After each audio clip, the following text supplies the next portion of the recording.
దేశం మొత్తం కరువున్నా మనకిక కరువు రాదు.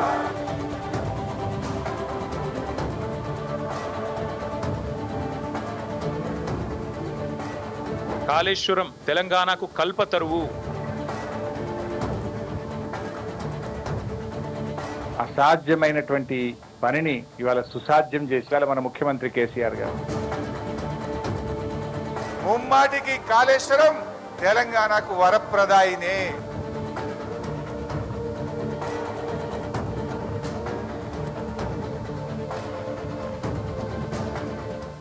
వాస్తవానికి పల్లెంలో అన్నం ఉన్నా కూడా అన్నం తినలేనటువంటి పరిస్థితి మన తెలంగాణది. తలాపు నుండి గోదావరి పోతున్నా కూడా ఆ గోదావరి జలాలను వాడుకోలేనటువంటి ఒక పరిస్థితి మన తెలంగాణది. అందుకనే దశాబ్దాల పాటు ఈ ప్రాంతము డెక్కను పీఠంలో ఉండడం వల్ల కరువును ఎదుర్కొన్నది, కష్టాలను అనుభవించింది, కన్నీళ్లతో ఎన్నో రకాలుగా బాధపడ్డది. తన 40 ఏళ్ల రాజకీయ జీవితంలో ఈ తెలంగాణ ప్రతి అంగుళం తిరిగినటువంటి ఒక వ్యక్తిగా, ఇక్కడటువంటి అనేక సమస్యల మీద పోరాటం చేసినటువంటి వ్యక్తిగా, లక్షల ఆత్మహత్యలను చూసినటువంటి ఒక వ్యక్తిగా, వలసలను చూసినటువంటి ఒక వ్యక్తిగా, దీనికి ఒక విముక్తి కలిగించాలంటే అది కేవలము గోదావరి జలాలను తీసుకురావడం ద్వారా మాత్రమే సాధ్యమని కేసీఆర్ గారు భావించి ఈ అద్భుతమైనటువంటి ఒక ప్రాజెక్టుకు రూపకల్పన చేయడం జరిగింది.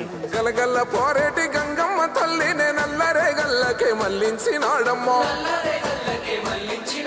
కాళేశ్వరము తోటి లక్షల ఎకరాలు కలకాల నాడించే మన పెద్ద రైతన్న.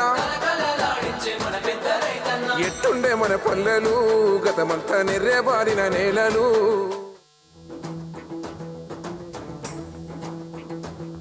కాళేశ్వరం మీద అనేక అపోహలు సృష్టిస్తున్నటువంటి నేపథ్యంలో రాష్ట్రంలో కాళేశ్వరం మీద చర్చోపచర్చలు జరుగుతున్నటువంటి ఈ సందర్భంలో నిజంగా వాస్తవాలు ఏందో తెలుసుకునేందుకు మేము కాళేశ్వరం టూర్ చేపట్టడం జరిగింది.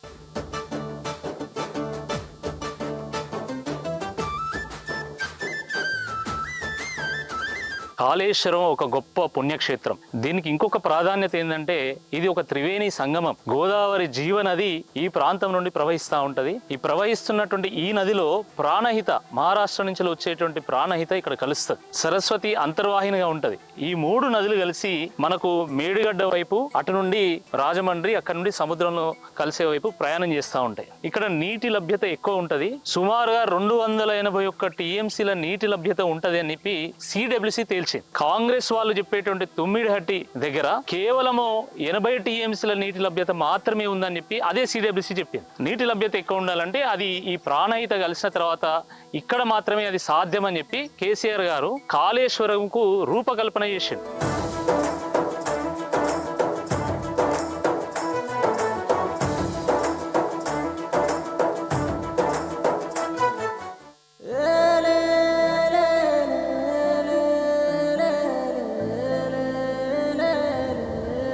కాళేశ్వరం ప్రాజెక్టులో భాగంగా నిర్మాణం చేసినటువంటి మేడిగడ్డ బరాజ్ మీద ప్రస్తుతం మేము నడుస్తూ ఉన్నాము. ఇప్పుడు ఈ నిల్చున్న సమయానికి సుమారుగా ఒక 4 లక్షల క్యూసెక్ల నీళ్లు ప్రవహిస్తున్నది. అంటే సుమారుగా ఒక మనకు 40 టీఎంసీల నీళ్లు ప్రవహిస్తున్నది. 40 టీఎంసీల నీళ్లు ప్రవహిస్తున్నా కూడా ఈ 85 పిల్లర్లో ఏ ఒక్క పిల్లర్ కూడా ఏం కాలేదు. దీంట్లో కేవలం ఈ యొక్క 2 పిల్లర్లో కొంత చీరికలు వచ్చినంత మాత్రాన అయిపోయింది. కాళేశ్వరం కూలేశ్వరం అయిందని చెప్పి మాట్లాడడం ఏంటో ఇది చాలా దురదృష్టకరం. ఇది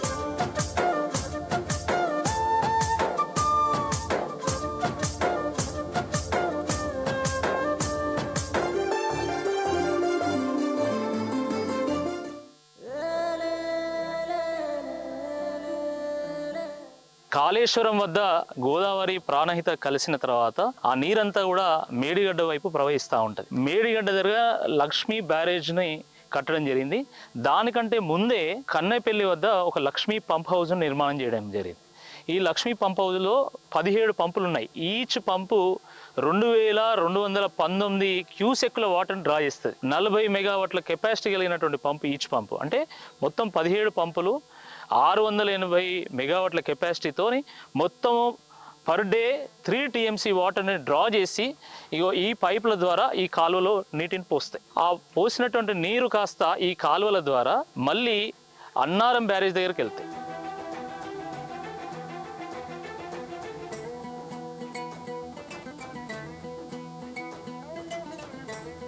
ఇప్పుడు మనం అన్నారం బ్యారేజ్కి చేరుకోవడం జరిగింది. ఈ బ్యారేజ్కు సరస్వతి బ్యారేజ్గా నామకరణం చేశారు. సుమారుగా 2734 కోట్ల వ్యయంతో నిర్మాణం చేసినటువంటి ఈ ప్రాజెక్టులో సుమారు 66 పిల్లర్లు ఉన్నాయి. 66 పిల్లర్లు కలిగినటువంటి ఈ ప్రాజెక్టు ఒక 10 టీఎంసీల నీటిని ఆపగలుగుతుంది. అంటే 10 టీఎంసీల నీటి స్టోరేజ్ కెపాసిటీ కలిగినటువంటి బ్యారేజ్ ఇది.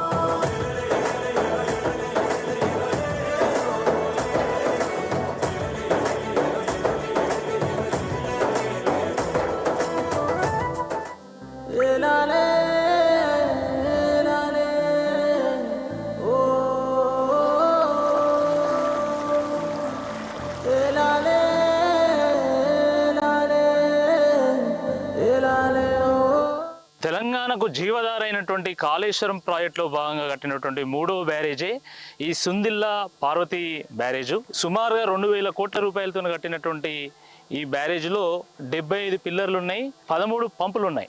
సుమారుగా ఒక 8 టీఎంసీల స్టోరేజ్ కెపాసిటీ ఉంది. అనేక పంప్ హౌజుల నుంచి నీటిని డ్రా చేసి పంట పొలాలు పంపించవచ్చు, కానీ వాటిని కూడా ఆన్ చేస్తలేరు.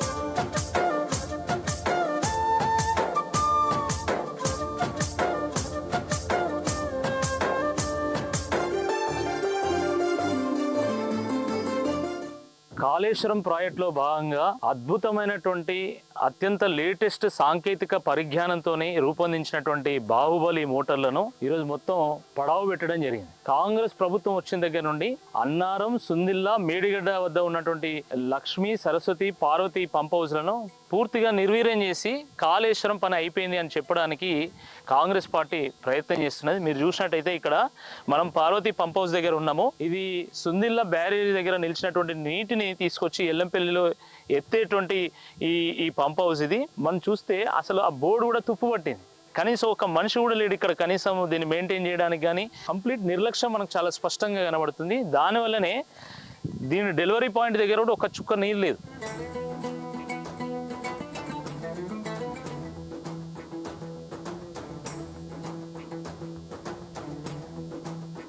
కాళేశ్వరంలో మరో కీలక కాంపోనెంట్ అయినటువంటి శ్రీపాద ఎల్లంపల్లి ప్రాజెక్టుకు మేము రావడం జరిగింది. ఇది వాస్తవానికి ఒక కీలకమైనటువంటి జంక్షనే. ఎందుకు ఈ కీలకమైంది అంటే అటు ఎస్ఆర్ఎస్పికి ఇటు మేడిగడ్డకు మధ్యలో ఉన్నటువంటిది ఇది. అంటే నీటిని ఎటైనా పంపు చేయడానికి ఇది ఒక స్ట్రాటజిక్ లొకేషన్. 2005లో కాంగ్రెస్ ప్రభుత్వం దీన్ని ప్రారంభిస్తే కొన్ని గేట్లు అవి నిర్మాణం చేసి మధ్యలోనే వదిలేసింది. కానీ కేసీఆర్ గారు వచ్చిన తర్వాత పెట్టినటువంటి ఖర్చు వృధా కాకూడదు అని చెప్పి దీన్ని మళ్ళీ కాళేశ్వరంలో ఒక భాగం చేసి దీన్ని కూడా వాడుకోవడం జరిగింది.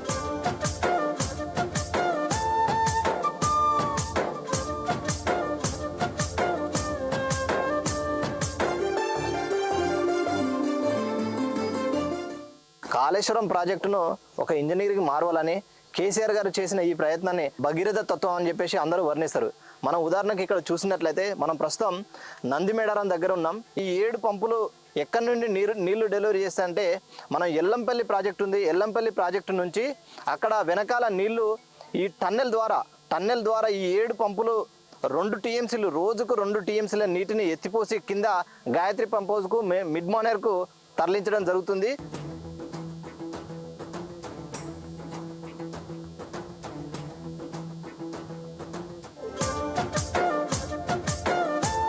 కాళేశ్వరం లింక్ 2 ప్రాజెక్టులో భాగమైన గాయత్రి పంప్ హౌస్ వద్ద ఇప్పుడు మనం ఉన్నాం.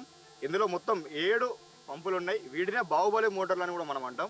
ఒక్కొక్క పంపు సామర్థ్యం వచ్చేసి 3150 క్యూసెక్కుల నీళ్లను ఎత్తిపోసే సామర్థ్యం గల పంపులు ఇక్కడ ఉన్నాయి. ఒక రోజుకి అన్ని పంపులు కలిపి ఒక రోజుకి 2 టీఎంసీల నీళ్ళని ఎత్తిపోస్తూ ఉంటాయి. ఇక్కడ నుండి డైరెక్ట్ గా మిడ్ మానేర్ కి ఆ నీళ్లను ఎత్తిపోస్తూ ఉంటారు.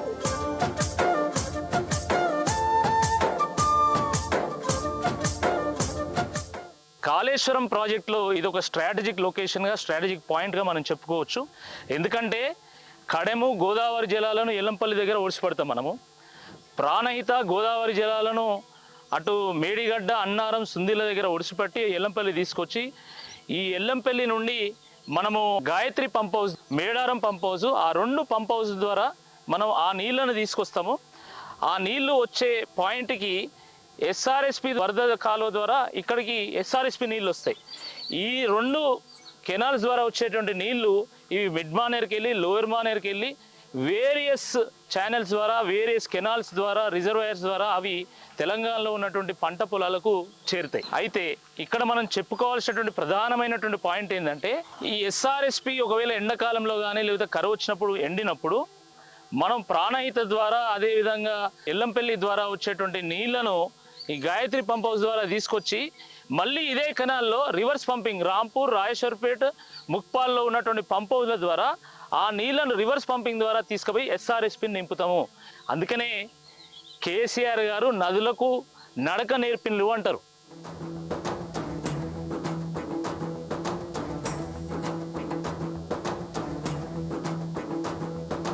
కాంగ్రెస్ ప్రభుత్వ హయాంలో ప్రారంభించబడి పెండింగ్ ప్రాజెక్టుగా గుర్తింపబడినటువంటి ఈ మిడ్మానేర్ ప్రాజెక్టును కేసీఆర్ గారి హయాంలో పూర్తి చేయడం జరిగింది.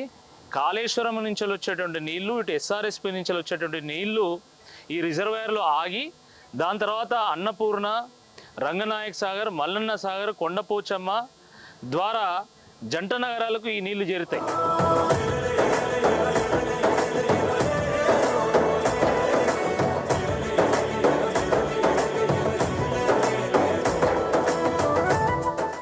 కాళేశ్వరంలో అంతర్భాగమైనటువంటి అనంతగిరి అన్నపూర్ణ ప్రాజెక్టుకి రిజర్వాయర్కి మనం చేరుకోవడం జరిగింది. ఈ అన్నపూర్ణ రిజర్వాయర్ దగ్గర 3 పంపులు ఆన్ అయినాయి. 3 పంపులు ఆన్ అయితే సుమారుగా 9,000 క్యూసెక్కుల నీళ్లు ఇక్కడి నుంచి ప్రవహిస్తూ ఉన్నది. మరి ఈ నీళ్ళన్నీ ఎక్కడికి పోతాయి? తెలంగాణ పంట పొలాలకు పోకపోతే అవి పాకిస్తాన్ పోతానే, బంగ్లాదేశ్ పోతానయా?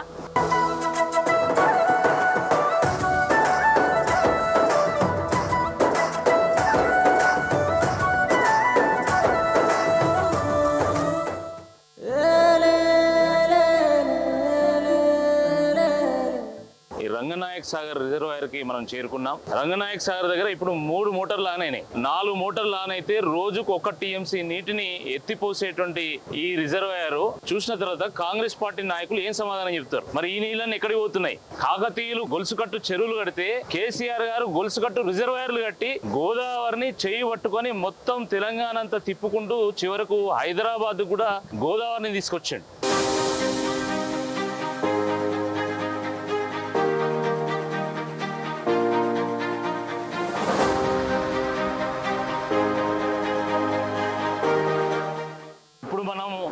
సిద్దిపేటకి సమీపంలో ఉన్నటువంటి రంగనాయక్ సాగర్కి చేరుకున్నాం.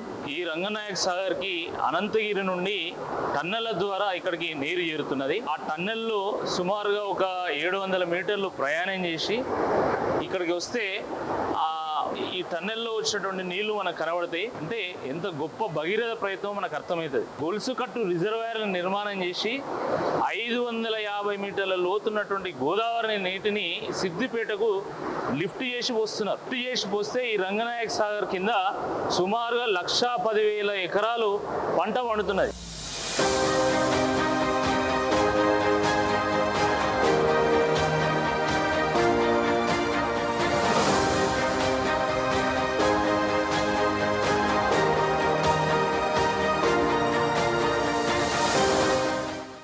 కాళేశ్వరం ప్రాజెక్టులో భాగమైన మల్లన్న సాగర్ రిజర్వాయర్ దగ్గర ఉన్నాం. ప్రస్తుతం ఈ కెనాలు మనకు కొండపోచమ్మ సాగర్కి వెళ్తుంది. ఈ కెనాలే మనకు నల్గొండ జిల్లాలోని గన్నమల్ల చెరువుకు అలాగే బస్వాపూర్ రిజర్వాయర్కి వెళ్తుంది. ప్రస్తుతం ఇప్పుడు మనకు 1100 క్యూసెక్ల నీటిని విడుదల చేసి కొండపోచమ్మ సాగర్ యొక్క Akkaram pump house, Markook pump house ద్వారా కొండపోచమ్మ సాగర్ రిజర్వాయర్లోకి నింపుతున్నారు.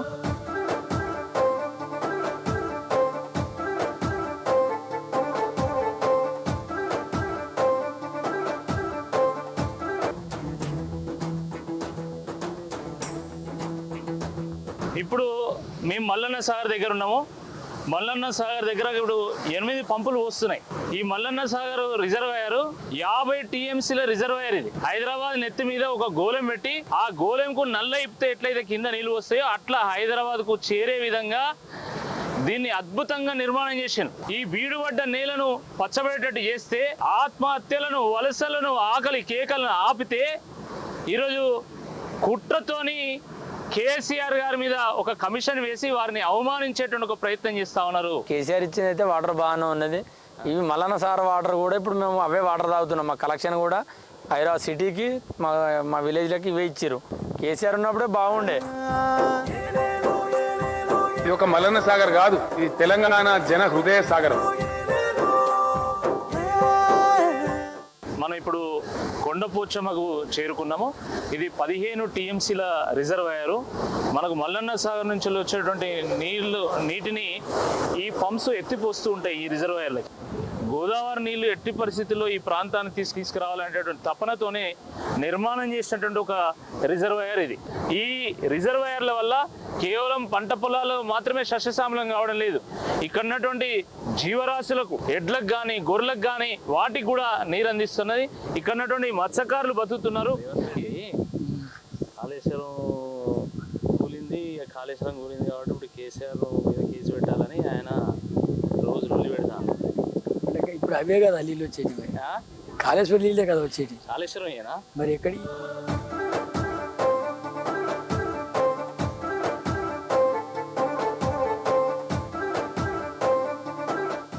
కాళేశ్వరం ప్రాజెక్టులో భాగంగా ఈ గంధమల్ల వద్ద ఒక రిజర్వాయర్ నిర్మాణం చేయాలి, దానికి 9 టీఎంసీల కెపాసిటీ ఉండాలని చెప్పి ఆ రోజు కేసీఆర్ గారు ఒక నిర్ణయం తీసుకోవడం జరిగింది. దాని తర్వాత వచ్చినటువంటి కాంగ్రెస్ ప్రభుత్వము, రాష్ట్ర ముఖ్యమంత్రి రేవంత్ రెడ్డి గారు ఇటీవల ఇక్కడికి వచ్చి ఒక రాయి వేసి కొబ్బరికాయ కొట్టిపోయాడు. ఒకవైపు ఏమంటున్నారు రేవంత్ రెడ్డి గారు, కాళేశ్వరం కూలిపోయింది అంటాడు. ఇంకోవైపు అదే కాళేశ్వరంలో భాగమైనటువంటి ఈ గంధమల్ల రిజర్వాయర్కి వచ్చి ఆయన శంకుస్థాపన చేసిండు.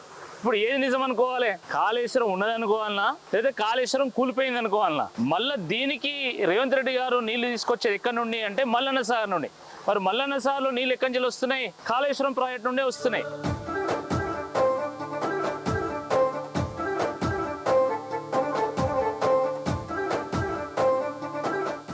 గోదావరి జలాలను చెయ్యి పట్టుకొని నడిపించుకుంటూ వచ్చిన కేసీఆర్ గారు చివరకు బస్వాపూర్లో ఒక రిజర్వాయర్ కడితే ఈ బస్వాపూర్ నుండి ఈ ఆలేరు భువనగిరిలో ఉన్నటువంటి ఈ కరువు ప్రాంతం అంతా కూడా సస్యశ్యామలం అవుతుందని వారు భావించి ఇక్కడ ఒక రిజర్వాయర్ను నిర్మాణం చేయడం జరిగింది. వారు కాళేశ్వరం కడుతూ ఇక్కడికి వచ్చేలోపు వారి టర్మ్ ఎండ్ అయింది. కానీ ఇక్కడ కొంచెం ల్యాండ్ ఎక్విజిషన్ ఉంది, ఆ ల్యాండ్ ఎక్విజిషన్ పూర్తి చేయాలి. అదేవిధంగా ఈ నీళ్లను పంట పొలాలకు తరలించడానికి కావాల్సినటువంటి చిన్న కెనాల్స్ నిర్మాణం చేయాలి, డిస్ట్రిబ్యూటరీ కెనాల్స్ నిర్మాణం చేయాలి. ఎంత దురదృష్టం అంటే ఇంత పెద్ద కాళేశ్వరంను 5 ఏళ్ల రికార్డు సమయంలో కేసీఆర్ గారు పూర్తి చేస్తే ఈ చిన్న కాలువలు ఆయంత కొన్ని ఎకరాల ల్యాండ్ ఎక్విజిషన్ కూడా కాంగ్రెస్ పార్టీ వాళ్ళు 2 ఏళ్ళైనా ఇప్పటికి పూర్తి చేయలేదు.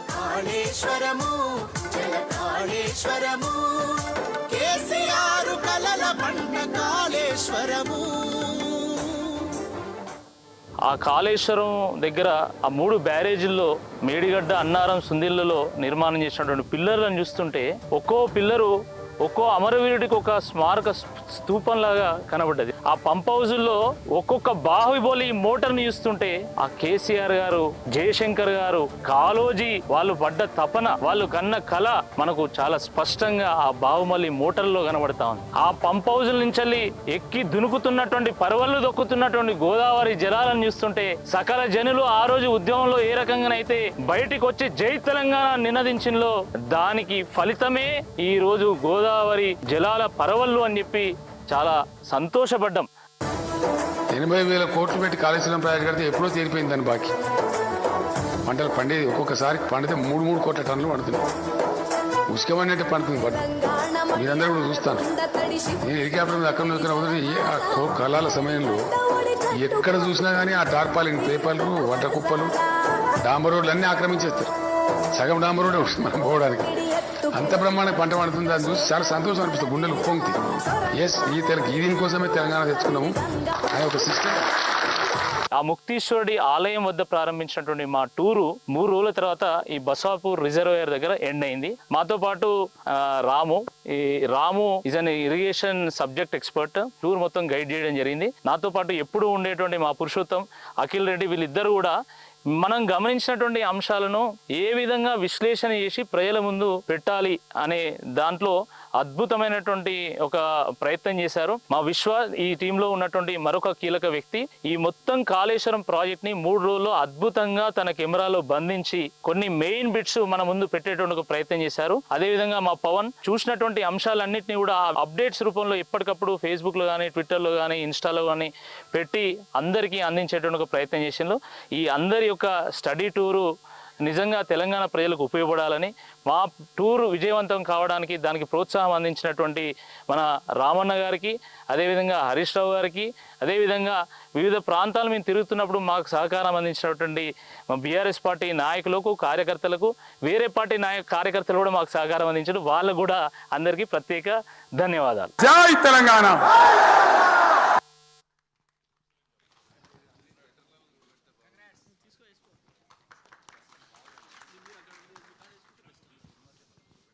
ఒక నిమిషంలో మా టీంని ఇంట్రడ్యూస్ చేస్తాను. దాని తర్వాత కార్యక్రమాన్ని పెద్దలు ముందు తీసుకెళ్తారు. మొదట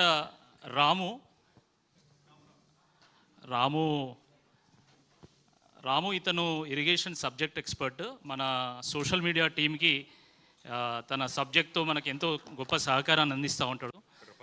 రాము మాతో పాటు 3 రోజుల పాటు పర్యటన చేయడం జరిగింది.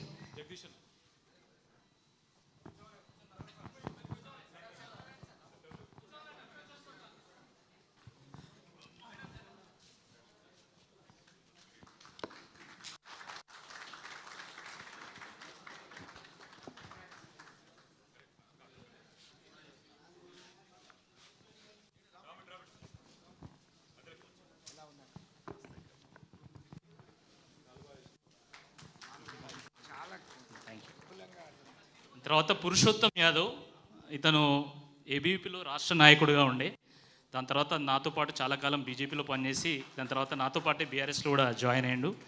మేము చూసినటువంటి అన్ని అంశాలను అద్భుతమైనటువంటి వాటిని అద్భుతంగా విశ్లేషించినటువంటి వ్యక్తి మన పురుషోత్తం. దాని తర్వాత అఖిల్ రెడ్డి ఇంతకుముందు బీజేపీలో స్టేట్ సోషల్ మీడియాలో కో కన్వీనర్గా ఉండే. ఇతను కూడా మేము చూసినటువంటి అంశాలకు మంచి విశ్లేషణ అందించేటువంటి ఒక ప్రయత్నం చేశాడు. దాని తర్వాత విశ్వ ఇతను మేము 3 రోజుల పాటు చూసినటువంటి అన్ని అంశాలను తన కెమెరాలో డ్రోన్లో బంధించి మనకు అందించేటువంటి ప్రయత్నం చేసిండు. ఒక్కడే కెమెరాని అటు డ్రోన్ని కూడా ఆపరేట్ చేసి మనకి విజువల్స్ని అందించడం జరిగింది. దాని తర్వాత పవన్ మనకి ఎప్పటికప్పుడు మన అప్డేట్స్ అన్నీ, అంటే అక్కడ చూసిన అంశాలన్నింటినీ కూడా ఫేస్బుక్ ద్వారా, ఇన్స్టా ద్వారా, ట్విట్టర్ ద్వారా మనకు అప్డేట్స్ రూపంలో అందించేటువంటి ప్రయత్నం చేసిండు. ఈ 3 రోజుల పాటు ఈ టీం మొత్తం కూడా పనిచేయడం జరిగింది. ధన్యవాదాలు. Thank you.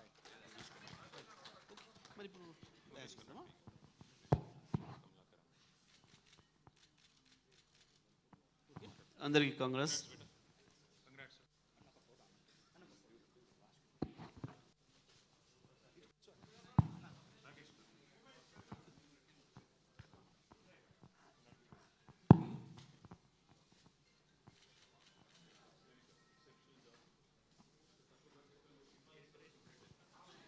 Right, okay.